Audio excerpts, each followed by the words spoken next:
Hej derude, mit navn er Gigi, og velkommen til min video nummer 2. Lad os se, hvordan det går. Jeg har været ret åben om, at formålet med den her kanal, det er at give danske bøger lidt kærlighed. Nus lidt om dem, fortælle om deres værdi og hvad de kan betyde for os danske læsere. Men altså det betyder, at jeg allerede nu har rendt ind i et problem, for jeg har læst en dansk bog, som jeg ikke synes er særlig god. Men jeg vil også rigtig gerne snakke om den. Jeg har målt og vejet det lidt, og også overvejet ikke at snakke om dem, og ligesom bare nøjes med de bøger, som jeg rent faktisk har brudt mig om, som jeg bare synes er helt vildt blændende, og som jeg bare vil rose til skyerne. Og jeg har det heller ikke godt med, at man bare sådan haterløs på en bog, som der er en eller anden forfatter, der har gjort sig umage med. Det synes jeg på en måde, der er noget uordentligt i. Men jeg er også nået frem til, at der er en vis kærlighed i at give kritik. Så længe man gør sig umage med, at det er konstruktiv kritik. Og der er også noget råt i, at jeg har jo læst den som en almindelig læser, og har haft en oplevelse, og det er jo sådan set legitimt nok. Så det her, det er, hvad der kommer til at ske i den her video. Jeg snakker lidt om den her bog, som jeg har læst, og hvad min oplevelse som læser har været undervejs. Sådan så det lidt ligesom bliver sådan en slags recap, altså sådan en genfortælling. Så alle jer 0 folk, der lytter med, ved, hvad vi snakker om. Derefter så tænker jeg, at jeg vil gennemgå, hvor præcis det er, at den her historie, den halter, og hvorfor den halter, og hvad man måske kunne have gjort i stedet for. Så det hele ligesom giver en bedre læseoplevelse. Så på den måde, så føler jeg, at det bliver en meget konstruktiv oplevelse. Samtidig med, at jeg får lov til at rant en lille smule. Så det er det, der sker. Men allerførst, så har jeg jo mine 4 ting, som lige er gode at vide, før vi går i gang. Det her, det er en lyttevideo, og der kommer ikke til at ske noget som helst afgørende på skærmen. Jeg har lige indset, at det er vildt selvmodsigende at kalde noget for en lyttevideo, men altså, sådan er det. Til dem af jer, som ikke har noget at lave, og bare gerne vil kigge på noget visuelt, så sørger jeg for et mesterværk af nogle tegninger, man kan følge med i. Det her, det er en joke, fordi jeg er bare en amatør. Men jeg synes faktisk, at tegningen den er blevet ret fin. Jeg håber, jeg kan få det til at fungere den her gang. Jeg vil gerne speede det lidt op, så den kører lidt hurtigere. Men det kræver, at jeg kan få det til at matche med lyden. Så vi må se. Jeg skifter, generelt, tænker jeg, på den her kanal, at skifte mellem at snakke mellem børne- og voksenbøger. Jeg er ret meget i tvivl om den her bog, den er rettet mod 12-årige eller 18-årige, men jeg er voksen, og jeg kunne sagtens finde på at sige ret voksenagtige ting. Så hvis du ser med, og du er under 18, så se med på eget ansvar. Det her, det er bare min holdning, som jeg siger, og der er ikke nogen krav til, at man skal være enig med mig. Jeg er ikke uddannet inden for noget som helst intelligent, og jeg læser ikke engang særlig ofte mere, så tag mine ord, som du vil. Og det sidste, der er kæmpemæssige spoilers, fordi jeg gennemgår hele bogen. Den her bog, som jeg vil snakke om, det er en fantasybog fra 2023 ved navn Fangen fra Uldmarken, som er første bog i en trilogi kaldet Magismondo. Jeg har kun læst første bog, og jeg tror næppe, at jeg får læst de 2 andre, så det her, det er altså udelukkende baseret på første bog. Så, er vi klar? Yes. Vores hovedperson i den her bog, det er 17-årig, jeg mener i hvert fald, hun er 17, 17-årig Pil. Hendes far kalder hende for Lille Pil, og hvis jeg nogensinde bliver udgivet, så vil folk forstå, hvorfor jeg finder det virkelig sjovt. Jeg har generelt lagt mærke til et mønster med, at når nogen hedder Pil, så er der altid nogen, der skal kalde dem for Lille Pil, og hver gang så føles det som universets personlige gave til mig. Men Pil, hun bor med sine forældre i en hytte i en skov, der ligger lidt uden for en lille by, der hedder Bøne. I det her land, som hedder Uldmarken, som ligger i Magismondo-universet. Pil, hun har et par problemer. Hun er ret meget større og højere end andre på hendes alder, og har derfor været udsat for en del mobning. Så har hun det mest sindssyge temperament, som I kommer til at høre meget mere om. Og endelig så har hun en lille bitte magisk ildkraft, som også skal vise sig at få ret stor betydning. Det forholder sig nemlig sådan i den her verden, at kun den kongelige familie har ret til at have magiske kræfter. Det betyder, at alle, som der har magi, de betragtes som kongens børn, og bliver fragtet til et eller andet fjernt sted, hvor der går forskellige rygter om, at de enten oplæres som kongens tjenere, eller i stedet bliver tortureret og dræbt. Hvilket jeg synes er et helt fantastisk spændende koncept. Og det var, hvad der ligesom fik mig til at læse bogen i første omgang. For jeg kan næsten ikke vente med at se, altså hvad der sker, når kongen opdager Pils ildkraft, og hun sendes ud til det her fjerne sted og finder ud af alle de her skumle ting, som kongen pynser på. Hvad? Nå, det vil du også gerne høre mere om. Jamen i det her tilfælde så, fuck dig, fordi den her bog går i en helt anden retning. Allerede her så dukker det første problem op. Fordi når man som læser på bagsiden af en bog læser om det her, og det er en af de helt første worldbuilding ting, man får at vide, så er det som ens hjerne fortæller en, man kommer til at høre mere om. Det er en helt naturlig og indlysende retning at tage plottet i. At Pil, hun sendes bag kulisserne i det her store, kongelige komplot. Men det er bare overhovedet ikke, hvad forfatteren er interesseret i at fortælle om. Her er, hvad der sker i stedet for. Pil har den her ærkefjende rival-type, der hedder Fenrir, som bor i landsbyen og åbenbart altid har været efter hende. Men her dukker der et ret hurtigt clash op mellem, hvad vi får at vide, og hvad vi rent faktisk får vist. For der sker det, at de ender i totterne på hinanden, og Fenrir er åbenbart ret vred på Pil, fordi hun sagde nogle virkelig grove ting til ham på markedspladsen forleden. Pil, hun insisterer på, at hun bare siger fra over for hans modbydelige kommentarer. Og altså, det er rigtigt nok. Han siger også nogle ret grimme ting til hende. Men de er kraftedeme lige gode om det. Og det gør det svært for mig som læser at tro på, at det er Fenrir, der er mobberen, og Pil er den mobbede. Under den her konflikt, så bliver Pil simpelthen bare så rasende, at ildkraften blusser op i hendes hænder. Og jeg tror lige, jeg vil læse lidt op for det, der sker bagefter. Pil tog kvælertag på ham og råbte ham ind i ansigtet. Din mor er en hore, der bliver nødt til at gå med tørklæde om hovedet for at vide, hvilken ende hun skal stikke frem, når kunderne vil stikke den ind. Fenrir skreg op og skubbede en hårdt fra sig. Hans hals var et stort, væskende brændsår. Du ved bare ikke, hvornår du skal stoppe, gør du. Han græd. Tårerne løb ned af hans kinder og blandede sig med regnvandet. Pil så måbne til, da han stak i løb tilbage til bøgene. Du er bare misundelig over, at mine overarme er større end dine små harelemmer, råbte hun, men Fenrir var allerede forsvundet i mørket. Hjertet tordnede i brystet på hende. Hvad havde hun gjort ved ham? Hun vendte sig for at gå hjemad mod hytten. Der var stadig et stykke vej, så der var god tid til at tænke over det, der var sket. Hvorfor føltes sejren ikke så sød, som hun altid havde forestillet sig? Da jeg læste det her for første gang, så tænkte jeg spændende. For det åbner op for noget, der kunne have været virkelig interessant, hvis det altså blev udforsket. For det første så er der det faktum, at Pils vrede simpelthen får overtaget til sådan en grad, at hun gør fysisk skade på et andet menneske. Enhver vil være i chok over det.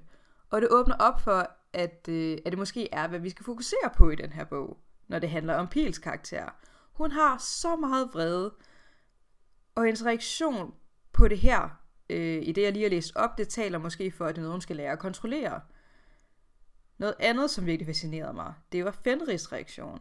Han siger til Pil, du ved bare ikke, hvornår du skal stoppe, gør du. Hvilket giver et indtryk af, at han måske er mere end bare en bølle. At han måske selv har følt sig meget generet af Pils kommentarer, og det er simpelthen dråben for ham. Det vil være virkelig spændende at finde ud af mere om hans karakter, og hvordan relationen mellem ham og Pil udvikler sig hen ad vejen. Hvad? Får vi aldrig nogensinde en betydningsfuld scene med Fenrir igen? Og er Pil fuld af kontrolleret vrede hele bogen igennem, uden nogensinde at gøre noget ved det? Det kan da ikke være rigtigt. Jo, det er det, desværre. Det er virkelig tidligt i den her bog, at der er et problem i, at den ikke rigtig virker til at vide, hvad den selv vil. For hvorfor lægger den så meget fokus på kongens magiske børn, og gør konflikten mellem Pil og Fenris så nuanceret, og har Pils kræfter til at være den her megakraft, som er påvirket af hendes vrede, hvis man ikke bruger det til noget.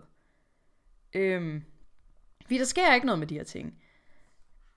Det kommer selvfølgelig frem, at i landsbyen så kommer det frem, det kommer ud, nyheden kommer ud, om at Pil hun har ildkræfter, og hun må simpelthen flygte over hals og hoved fra kongens folk og væk fra sine forældre, som hun ikke engang rigtig ved, om er levende eller døde, da hun forlader dem. Sindssygt! Jeg venter som læser bare på, at hun bliver fanget. Bogen hedder trods alt Fangen fra Uldmarken. Men det sker ikke. I stedet så når hun frem til hovedstaden Rimskjold, hvor hun opstøver sin onkel og hans kone, overnatter hos dem, og derefter så ser vi dem aldrig nogensinde igen. Hvilket jeg synes er en virkelig spøjs måde at have karakter på. Hun ender i stedet som smedlærling hos den her virkelig sjov smed, der kalder alle sine lærlinge for Tom. Totalt grineren. Og oplagt, tænker jeg, at en pige med ildkræfter kommer til at arbejde i en smedje. Her med hendes kræfter, der kan drage ret stor nytte, ikke? Hvad? Nej, siger du? Man bliver træt. Pil ender med at arbejde hos smedjen i lidt tid, men hun får absolut intet ud af det som karakter, for snart sker der noget, som jeg fortæller om lige om lidt. Men først så er det lige tid til at introducere bogens anden hovedperson. Han hedder Jaron, og han har også magi. Han er nemlig en tankevisker. Og han er simpelthen så meget mere charmerende en karakter, end Pil er. Men hold kæft, for har han også bare meget på dagsordenen. Vi møder ham uafhængigt af Pil på et værtshus, og på rigtig få sider, så får vi rigtig mange ting at vide. Hold fast med hat og briller. Vi får at vide, at han er tankevisker. Vi får at vide, at han har en bror ved navn Handleren, og vi får at vide, at han er lidt af en skørtejæger. Vi har fået at vide, at han leder efter en medaljon, og vi får at vide, at han er med i et kortspil. Og der er nye karakterer, der bliver introduceret, og vi får at vide, at han har været pirat. Og det bliver bare ved. Og jeg kiggede lige, og jeg mener virkelig, altså det skal hen over 7 sider, det her. Det er alt for meget, og det går alt for hurtigt. Og jeg kan faktisk huske, at jeg er gået i gang med den her bog før, en gang for lang tid siden, og det var faktisk her omkring, jeg stoppede, for jeg kunne mærke, at jeg blev faktisk forvirret. Der er for meget info lige nu. Men det er for meget. Jaron, han har 2 store agendaer i den her bog. Den ene, det er, at hans bror, som også havde magi, er blevet fanget og sendt til en anden side af havet, og Jaron vil rigtig gerne finde ham. Den anden er, at han har fået den her medaljon af en gammel flamme, og han finder så ud af, at der inde i medaljonen er et skattekort, som fører mod noget ædelsten, tror jeg. Jeg kan ikke lige huske det. Så han skal simpelthen på skattejagt og finde sin bror. Det lyder slet ikke stressende eller overvældende for ham. Lad os gå tilbage til Pil. Hun virker til at trives ret fint i Rimskjold og får også et par kammerater. Men det bliver selvfølgelig ødelagt, fordi hun kommer til at sætte fod til et værtshus. Jeg mener i hvert fald, det er det, der sker. Og hun fanges, og så bliver hun sendt bort. Ikke som magiker, fordi at det er et eller andet med, at Jaron, han blander sig, for han skal også med på den her rejse, og han bruger sine tankevisker og kræfter til at få besætningen til ikke at vide, at hun har magiske kræfter, så hun bliver ikke dømt for sin magi, hun bliver dømt som brandstifter, altså på umagisk vis. Så i stedet for at blive sendt til denne her konges by, fuld af magiske børn, så skal hun i stedet til en fangelejr, hvor virkelig få de åbenbart overlever. Og det er altså der, hvor titlen Fangen fra Uldmarken kommer fra. Meget mod min egen forventning, og det er ikke en retning, jeg er tilfreds med. Jeg har også lige lyst til at holde en pause og snakke om et problem, som virkelig begynder at gå op for mig her, da Pil hun ligesom bliver sendt på det her skib og bliver sejlet væk fra Rimskjold. På det her tidspunkt håber jeg stadig på det bedste, men jeg er begyndt at frygte det værste. Som det var meget tydeligt i min tidligere og min eneste anden video, så elsker jeg karakterer. Og jeg elsker karakterrejser. Jeg synes, at persongalleriet er noget af det absolut bedste i en historie, så længe man forstår at bruge dem til noget. Og nu er der begyndt at vise sig et virkelig ærgerligt mønster med, at forfatteren bare smider karakterer efter karakterer, som Pihl og Jaren kan interagere med, og som ikke bruges til noget som helst overhovedet, udover den her meget korte funktion, de har i plottet. Lad mig lave nogle af dem, som allerede har været med i bogen, og som bare er blevet smidt væk igen. Der er for det første Pihls forældre, som bare forsvinder ud af bogen, uden vi overhovedet ved, hvad der er sket med dem. Jeg vil dog sige, at det synes jeg ikke i sig selv og isoleret set er et problem, fordi det er en meget kendt trope, det her med, du ved, man har en hjemegn, og man bliver nødt til at lægge den bag sig, og man kan aldrig vende tilbage. Altså tænk bare på Luke Skywalker i Star Wars, ikke? Så det synes jeg ikke, der er et problem med. Men jeg nævner dem alligevel, fordi der er et mønster. Så er der Fenrir. Igen så er jeg ok med, at han ikke er med i mere af historien, udover i begyndelsen. Men hvorfor skulle der så lægge så meget vægt på hans karakter? Hvorfor skulle han nuanceres på den der måde? Fordi hvis jeg husker ret, så er det ikke engang ham, der afstødede Pihls kræfter for kongen. Det var vist hans mor, eller far, eller sådan noget. Altså, han har ikke nogen betydning for Pihls rejse. Altså, så han er ligegyldig, og han er bare væk igen. I Rimskjold, så møder Pihl virkelig mange karakterer. Hun møder sin onkel og tante, så møder hun smeden og hans kone, og hun møder en kammerat, som jeg har glemt, hvad hedder. Og alle de her karakterer, de får et træk, der gør, at vi bliver interesseret i dem. Onklen og tanten har en spændende intern dynamik. Smeden kalder alle sine lærlinge for Tom. Og Pihls kammerat laver en fold i hendes støvle, som hun kan have sin kniv i. På vejen til Rimskjold, så møder hun også en soldat, som jeg faktisk synes var virkelig interessant. Til sådan en grad, at da han dukkede op, så var jeg overbevist om, at han ville blive en tilbagevendende skurk. Det kan godt være, det er bare mig, men lad mig lige læse højt om ham. Rytteren hørte til storbyen, gættede Pihl, for han var klædt i kong Malkolins farver, og rustningen var blank og så helt ny ud. Den var en formue værd alene. Han måtte være en betydningsfuld budbringer. Hvad laver du i grøften? Spurgte han, da han var lige ude for Pihls skjul. Rottepis. Hun kom på benene og skulle til at sætte i løb, men frøs midt i bevægelsen, da hun så armbrysten pege mod sit bryst. Du kommer med mig, sagde han. Stille og roligt. Nu ingen ballade. Jeg holder meget lidt af overraskelser. Pihl flygter fra ham, og vi ser ham aldrig igen. Så alle de her karakterer, de betyder bare intet for Pihls rejse, for altså hun ser dem aldrig igen, efter hun bliver sendt på det her skib væk fra Rimskjold. Man kan selvfølgelig tale for, at det er realistisk, men det her det er jo ikke virkeligheden, det er en bog. At hun tænker heller aldrig på dem igen. Altså hvis jeg husker ret, de er bare passé. Mens jeg læste bogen, så snakkede jeg med min gode kammerat Rasmus om den, og han sagde noget, som virkelig rammer plet for, hvad problemet med karaktererne er. Rasmus, han er lidt af en D&D-connoisseur, og han sagde, at karaktererne er lidt ligesom NPC's. NPC, det er et udtryk fra videospil, som betyder non-playable character, altså karakterer, som man ikke selv kan spille. Og i videospil, også altså i D&D, så er der tradition for, at NPC ofte bare er en slags redskaber eller udfordringer, som hovedpersonen støder på sin rejse. De bidrager måske med noget vigtig information, eller de skal fylde i baggrunden, og de skal sige et eller andet, når vi trykker på dem. Men derudover så fylder de intet. De har ingen rolle i det større narrativ. Og det er præcis, hvad alle andre karakterer end Pihl og Jaren føles som. Og det her, det er kun begyndelsen. Der er så mange flere hen ad vejen. Pihl, hun er blevet taget til fange, og hun er på det her skib, og det er her, hun har vist ikke set den mødte Jaren i Rimskjold, men det var meget kort. Det var før hun satte hud til det der værtshus. Her der møder hun Jaren igen,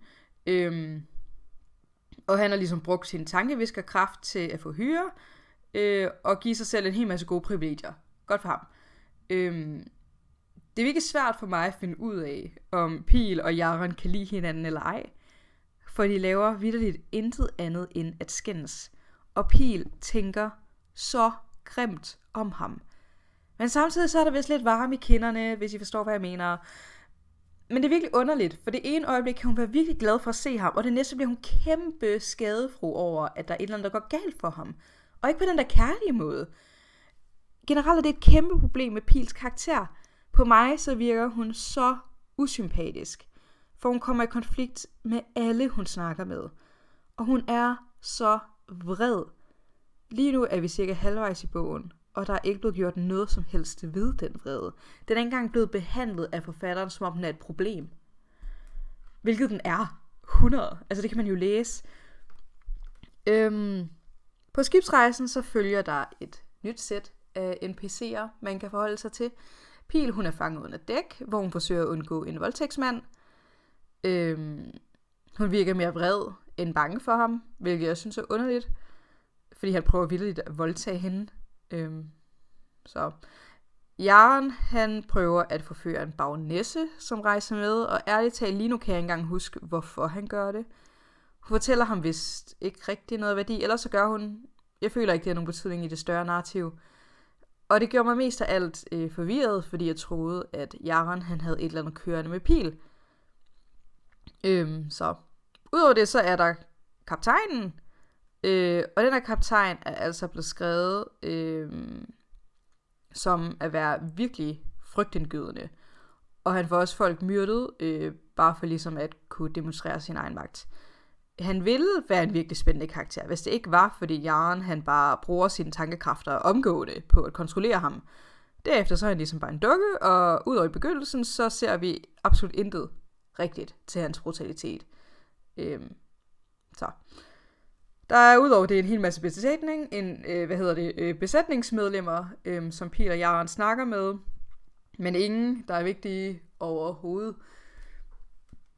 Gud ja! Der er også det her lille sideplot, hvor skibet sejler ind i et magisk område, hvor alle falder i søvn, og der er en storm. Det er kun Jaren, og hvis også lidt Pil, der er upåvirket, og de er nødt til at fikse hele situationen. Jeg vil tænke, som læser, at det var oplagt at bruge den her stund til et relationsarbejde lidt imellem dem. Måske kan Pil lære lidt om hendes forhold til hendes vrede og hendes kræfter, men nej. Det sker der ikke noget af. Og hvorfor sker det her plot overhovedet? Hvad tjener det plottet? Jo, det tjener plottet på den måde, at de falder i søvn, efter de har fikset hele situationen, de har reddet hele skibet, hele besætningen, og de er trætte, de falder i søvn, og så bliver de fanget af besætningen, og whoopsie, så sendes de begge i fangelejren. Så, det var det tjente. Nu kommer vi så til fangelejren. Endnu en lokation. Og endnu flere karakterer, der bare er let i stikken. På det her tidspunkt, så er jeg faktisk begyndt at blive lidt udmattet af at læse bogen. Sådan lidt overstimuleret, måske. For den her bog er virkelig, virkelig fuld af begivenheder og eksterne udfordringer. Samtidig med, at der intet væsentligt sker på et karakterbasis.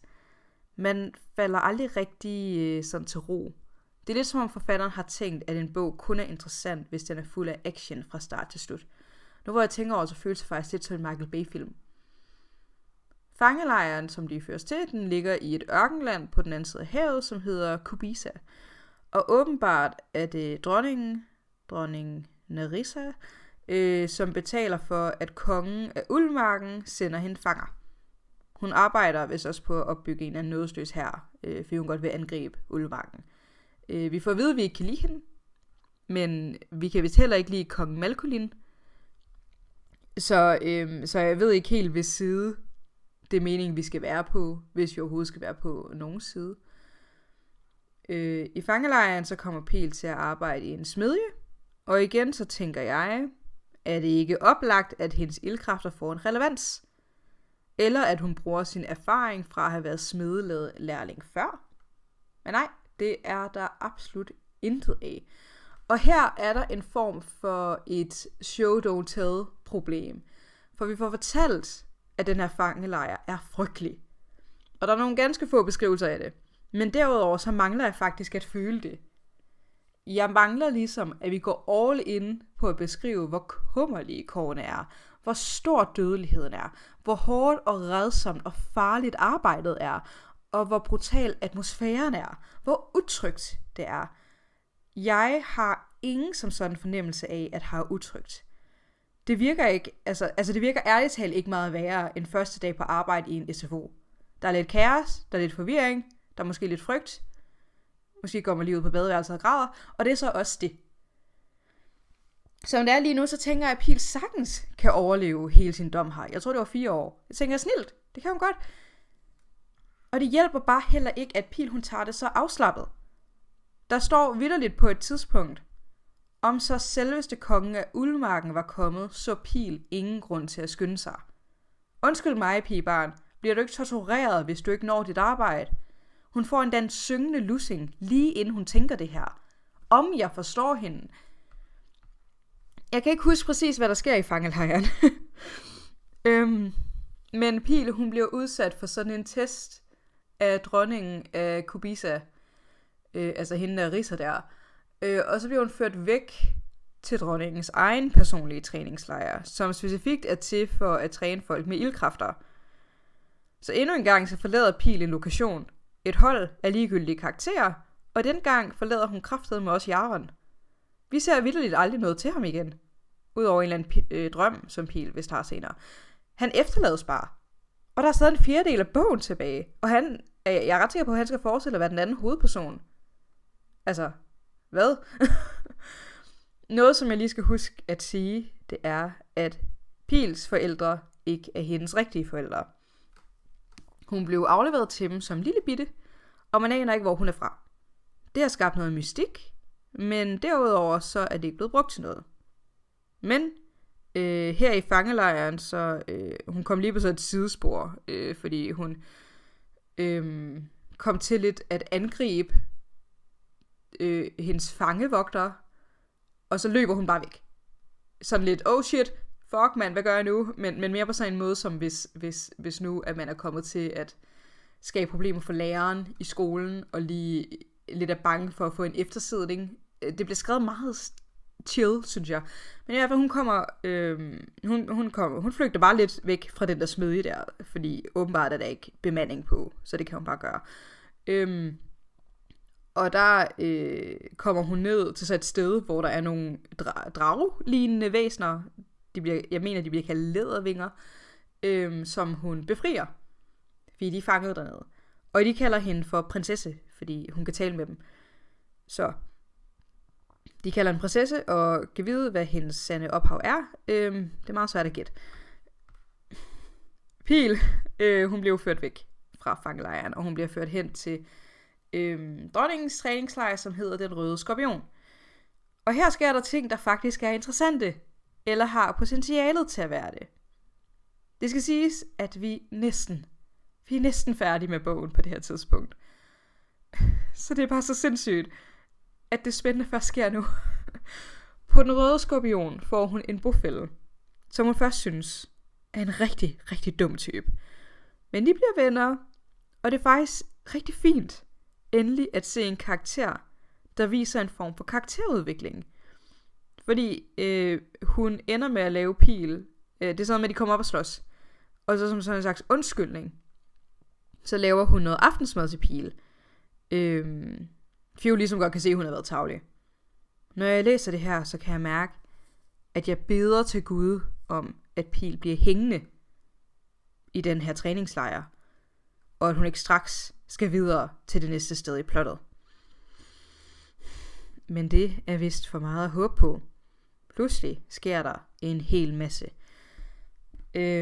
Vi ser ikke særlig meget til den her veninde i noget tid, fordi pludselig så smides Pihl igennem nogle tests, som en eller anden troldmand udsætter hende for, fordi han vil ikke have, at hun skal blive dronningens soldat.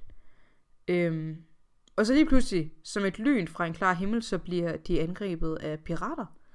Og det skal Pihl lige håndtere. Der er simpelthen for mange ting, der sker i den her bog. Slap af, træk vejret. Efter det her med piraterne, så bliver Pihl fanget af en kommandant, der hedder en Kenzo. Altså hun kender ham allerede. Og jeg tror virkelig, at han, altså, fordi hun var vitterligt flygtet fra træningslejren, for at se hen til den her landsby og angribe, eller hjælpe med de her pirater. Så jeg tror, at en Kenzo, han vil udsætte hende for fare. Men så tager Pihl og hendes veninde, de ser ligesom hinanden, for veninden, hun er dukket op igen lige pludselig, og de tager det meget stille og roligt, og de smiler, og det gør mit nervesystem så forvirret. Især fordi det senere bliver afsløret, at det er farligt, den situation, som Pil er havnet i. Altså, en Kenzo er ikke sådan, man bare smiler af. Men så forstår jeg bare overhovedet ikke, hvordan de kan smile og joke om det på den der måde. Altså, jeg forstår ikke, hvad der er farligt i den her bog, og hvad der ikke er.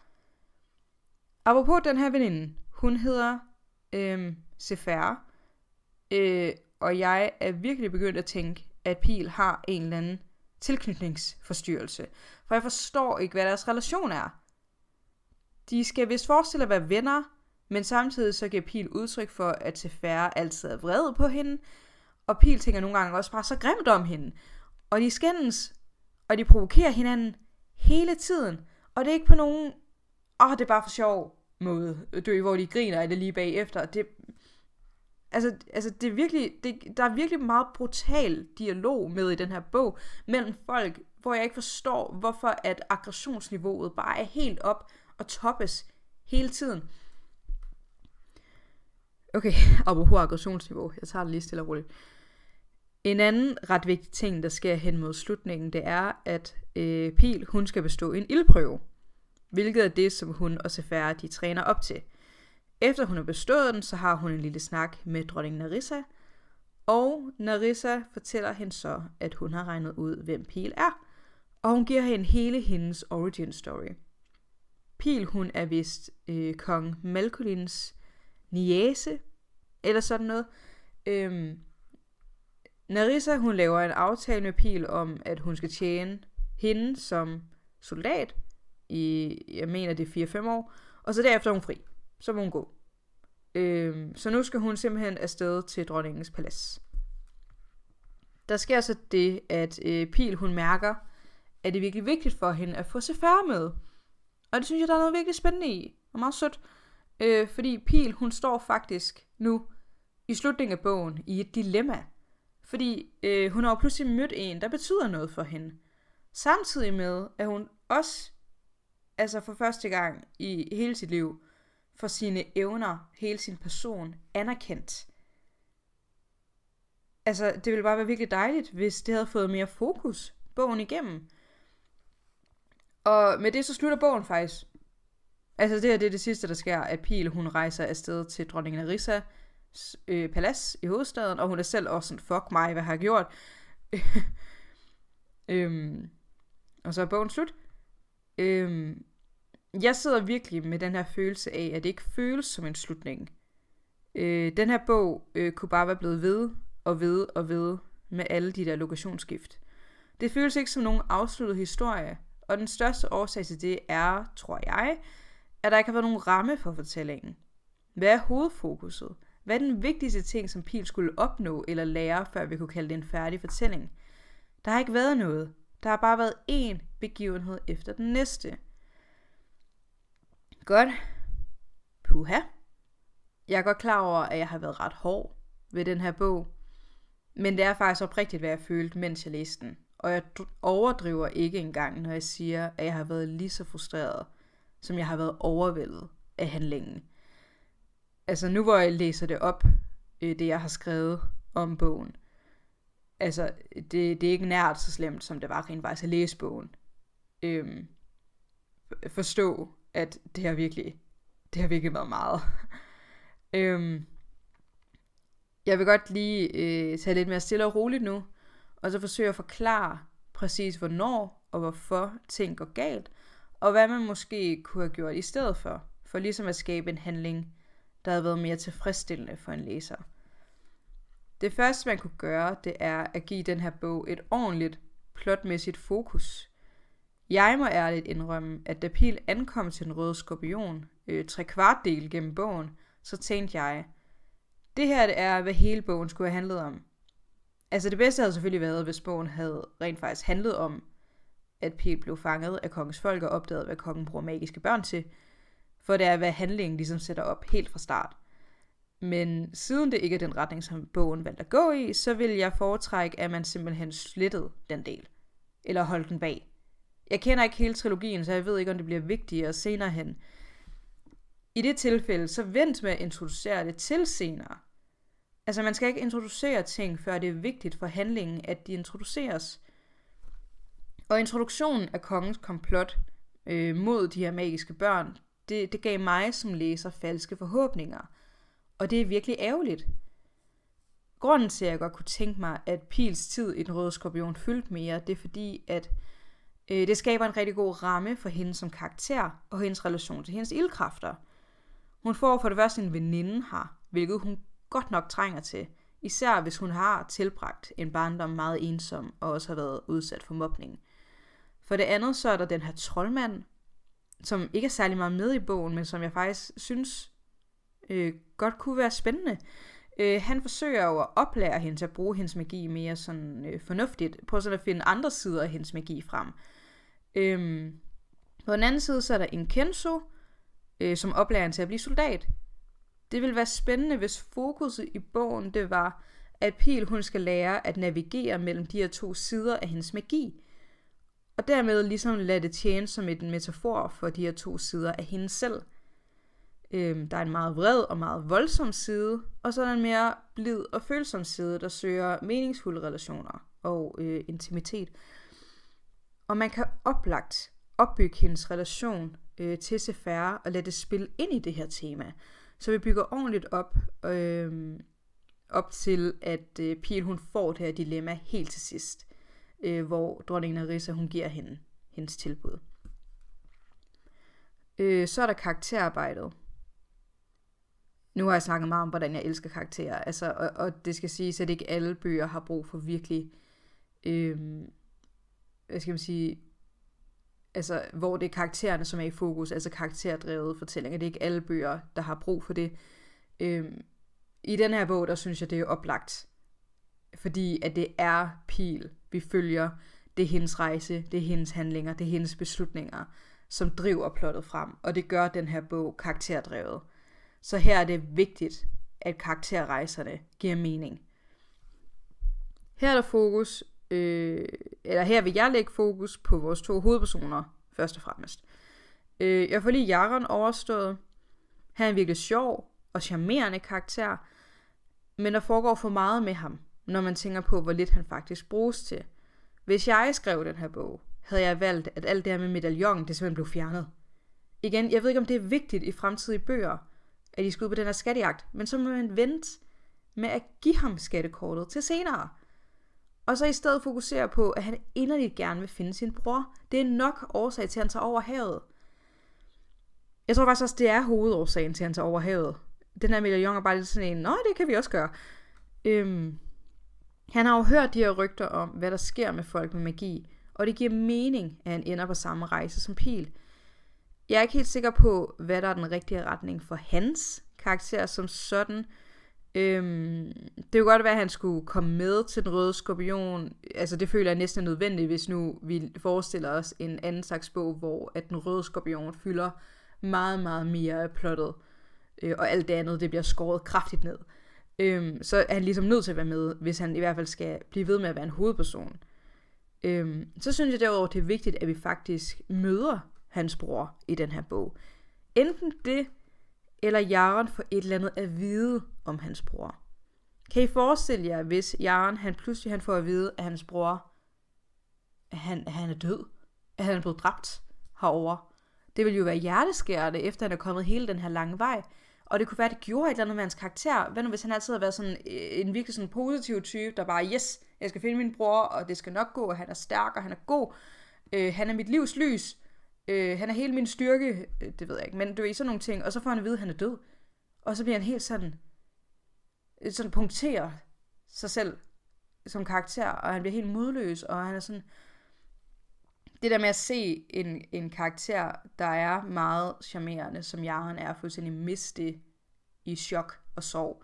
Det havde været virkelig sådan effektivt, og noget, man kunne få noget virkelig spændende ud af. Det kunne være et forslag. Det kunne også være, at han var endt... det kan også være, handleren, han var endt samtidig som Pil i Den Røde Skorpion, og vi så lærer ham at kende der. Altså under alle omstændigheder, så skal Jaron gives en fyldestgørende rejse og et fyldestgørende ark. Og det hele, synes jeg, skal have fokus på hans bror. Med Pil, så er der lidt nogle andre ting at snakke om. Jeg har jo talt om i begyndelsen, hvor at hun kommer op og slås med Fenrir. Jeg er egentlig ok med, som jeg så sagt før, at vi ikke ser Fenrir igen. Men slagsmålet skal bruges til et eller andet. Kan I huske, jer der har set min anden video, eller bare har læst bogen, I Skammerens datter jo. Der kommer Dina jo op og slås med Silla i begyndelsen af bogen, som hun er jo også en, der har mobbet hende, så på den måde er der nogle paralleller. Og Silla ser vi heller aldrig igen i bogen. Men det fungerer, fordi det handler ikke om Silla. Det handler om det, som Silla får Dina til at føle. Og der sker noget virkelig vigtigt i Dinas karakter, i den her konflikt, hun kommer op i med Silla, som lærer hende om hendes skammerkræfter og sådan noget. Noget lignende vil jeg ønske var sket med Fenrir. Lad os sige, at det bliver gjort klart, at Pil og Fenrir, de altid har været i totterne på hinanden. De skændes, de småslås, de siger grimme ting. Pil, hun er lige så slem som Fenrir. Men i dag er der noget, der bare tækker hende af, og hendes ildkræfter blusser frem, og hun chokeres af det, hun kommer til at gøre mod Fenrir. Han græder, forståeligt nok, og Pil er bare helt blæst bagover af, hvad der skete, og det, at hendes egen vrede var skyld i det. Det er vigtigt, at det bliver gjort klart, at Pil altid har været vred, og at det har været et løbende problem for hende. Men nu, hvor hendes vrede simpelthen får ild til at bluse frem, så kalder det på, at der er et eller andet, som man er nødt til at gøre ved det. Hun skal ud på en rejse, hvor hun lærer at kontrollere sin vrede og finde ud af sine ildkræfter. Der er så meget internt, man kunne gå igennem på den her rejse. Måske finder vi ud af, hvor Pils vrede kommer fra. Er der et sår inde i hende, som ligesom stammer fra den gang, hvor hun blev forladt af sine forældre? Er det kommet, at hun altid er blevet mobbet og udsat for uretfærdighed? Er hun altid været anderledes? At hun har lavet selvværd? Hvordan ser Pil sine kræfter? Ser hun dem som en magt? Eller som en forbandelse? Måske ser hun dem lidt som begge dele. Handlingen hindrer nogle gange til, at hans magi har en blid side, som Pil faktisk sætter pris på. Og ærligt talt, mere af det. Især hvis vi giver hende tid på den røde skorpion. Altså giver den tid meget mere plads, hvor vi udsætter Pil for den her lange, interne kamp om, hvilken side af sig selv hun vil lade få mest magt. Hun lærer jo også til slut i bogen sit sande ophav, og jeg tænker, at det er vigtigt, at vi giver det en betydning for hendes karakter. Altså har hun måske altid troet et eller andet om sig selv, som hun nu opdager er den helt anden vej rundt. Kan det tematisk kobles på hendes personlige udvikling, og et eller andet hun går igennem, at hun lærer, at hun slet ikke er den, hun troede hun var. Så det er der i hvert fald flere ting, man ligesom kan pille ved, for at gøre Pil til en mere engagerende karakter, og hvor hendes vrede faktisk giver mening. Så er der det her med Pil og Jarons relation. Den er udført meget, meget mudret, og jeg blev konstant forvirret over, om de rent faktisk følte noget for hinanden. Altså er de forelskede? Crusher de? Eller er det foragt? Altså, der er hints af kærlighed det ene øjeblik, og det næste, så er det som om de direkte hader hinanden. Og det skal jeg sige, sådan nogle modstridende følelser kan sagtens fungere, men det skal håndteres mere elegant. Det skal håndteres bevidst, så man ikke er i tvivl om, at forfatteren ved præcis, hvad det er, de laver. Personligt så kunne jeg godt se det for mig, at der var en mistillid imellem dem, men at så hele den her episode, hvor de skal redde skibet fra stormen, mens alle sover, det er så en oplagt mulighed for, at de lærer at stole på hinanden. Lige efter så er der endda en scene, hvor de åbner sig op for hinanden, og mere af det. Lad dem lære hinandens ømme punkter at kende, deres sårbarheder. Og så kan det være, der er noget på kærlighed, der blomstrer op. Det virker oplagt, at Jaron... Jeg har lige indset, hvor ofte jeg har sagt oplagt. Det virker oplagt, at Jaron, der altid har kendt sin magi og kommer fra en magisk familie, kan lære Pil nogle ting om hendes forhold til hendes egen magi. Er der måske også noget, som Pil kan lære Jaron, som han måske har manglet. Det er vigtigt, at de betyder et eller andet meningsfuldt for hinanden. For lige nu, som det er med handlingen, så kunne vi faktisk lige så godt fuldstændig fjerne Jaron fra bogen, og det har ingen betydning for Pils rejse overhovedet. Historien vil være det samme. Måske havde hun været under dæk i længere tid på skibet, men derudover havde det været det samme. Der har ikke været nogen forandring.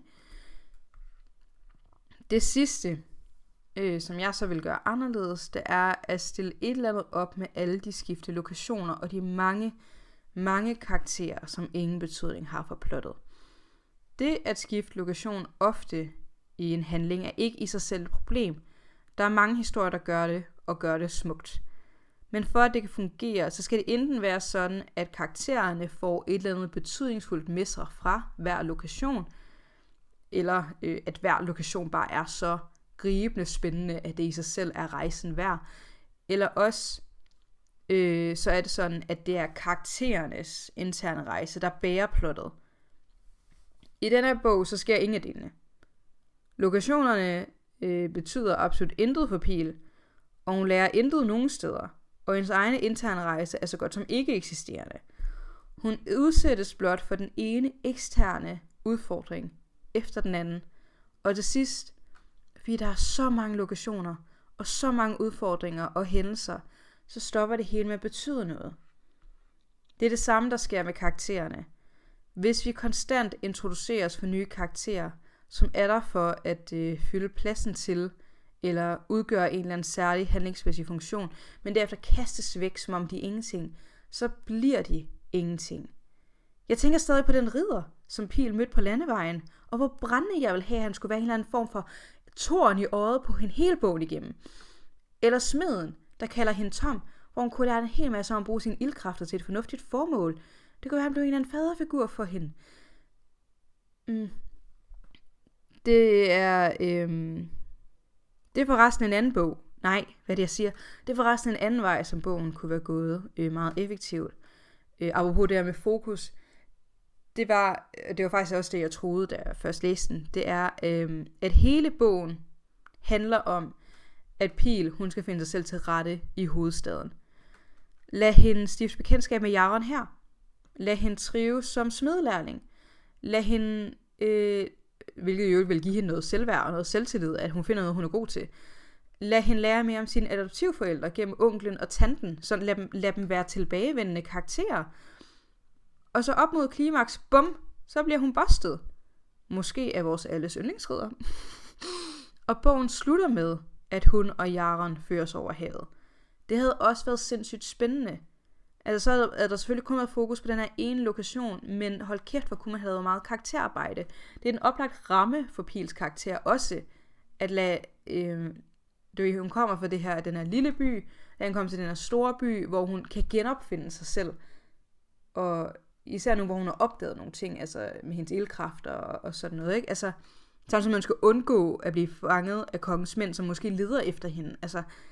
Altså der kunne være meget. Hvis nu man havde taget alle de her problemer og leget lidt mere med modellere voksen, så kunne man have skabt noget, der faktisk havde været meget underholdende og fascinerende og interessant. Det føles som om alle puslespilsbrikkerne er der. Jeg har faktisk ikke skabt noget, der er nyt. Jeg har bare taget det, der allerede var der, og sat det sammen på en ny måde. Eller givet noget mere plads, end det har haft oprindeligt, og skåret ned på noget. Eller foreslået, altså jeg har ikke gjort noget, men du er ikke foreslået at gøre det på en anden måde. Helt generelt så trænger den her historie bare til, at den godt lige kunne have ligget og brygget lidt længere tid. Og der er måske nogle helt afgørende spørgsmål, som skulle være blevet stillet. Sådan, hvad vil jeg fortælle? Hvad skal mit fokus være? Hvad skal min karakter lære hen ad vejen? Sådan nogle ting. Og med det er jeg færdig med at snakke om Fangen fra Uldmarken. Hold da op, sikke en oplevelse. Jeg vil sige, at jeg overlevede kun at læse den, fordi jeg læste den, mens jeg var i sommerhus, og kunne rante løs til min ven Rasmus imens. Jeg håber, at det giver mening, hvad det er, jeg har valgt at gøre her. Igen så kan det være lidt tricky, det her med at give kritik. Især så hård kritik, som jeg har givet den her bog. Jeg mener stadig, at der er noget kærlighed over det. For det første, altså, hvis der er andre derude, der har læst den her bog, og har følt lidt det samme som mig, men ikke helt at kunne forstå, hvorfor, Så håber jeg, at i hvert fald har kunne hjælpe med det, altså med at sætte nogle ord på det. Og så ser jeg det også som en øvelse, måske for dem, som selv skriver, og selv er interesseret i det, hvad det er for nogle problemer, der nemt kan opstå, når vi skriver romaner, og hvordan vi bedst og mest effektivt retter op på dem. Lige nu så er jeg gået i gang med Magiens alfabeter, Dragskjoldene, af Nicole Boyle Rødnes. Jeg ved ikke helt, hvordan jeg udtaler hendes navn, men jeg forsøger. Jeg er endnu ikke halvvejs, men indtil videre så nyder jeg den til fulde. Så den tænker jeg, at næste video kommer til at handle om. Så det bliver spændende. Lad mig endelig høre, hvad I tænker. Fungerer det her format? Fordi det er jo et meget anderledes format, end jeg gjorde med Skammerensdatter. Altså foretrækker man mere sådan en dybdegående analyse. Hvilke danske bøger kunne du godt tænke dig, at jeg snakkede om i fremtiden? Lad mig endelig høre. Cheers.